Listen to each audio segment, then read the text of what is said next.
ಖ್ಯಾತಿ. ಖ್ಯಾತಿ ಅಂದ್ರೆ ಏನಂದ್ರೆ ದೃಶ್ಯಗಳು, ಬೆಳಕು, ಆರ್ಟ್, ದೃಶ್ಯಗಳು ಅಂತ ಅರ್ಥ. ಮಾನವನ ಇಚ್ಛಾಂತಿ.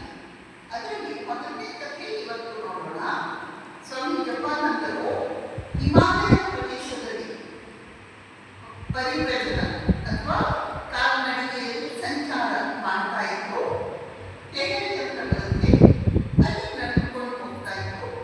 ಇದೆಲ್ಲ 1930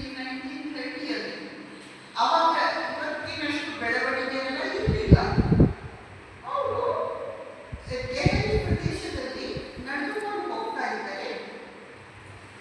ಅಲ್ಲಿ ಅವರ ರಸ್ತೆ ತಪ್ಪಿ ಹೋಗ್ತಿದೆ. ಒಬ್ಬರೇ ನಡೆದುಕೊಂಡು ಹೋಗ್ತಿದ್ದಾರೆ. ಪರಿವ್ರಾಜಕ ಸನ್ಯಾಸಿ ನಡೆದುಕೊಂಡು ಹೋಗುವಾಗ ರಸ್ತೆ ತಪ್ಪಿ ಬಿಟ್ಟು ಕಾಡೊಳಗೆ ಹೋಗ್ಬಿಟ್ಟು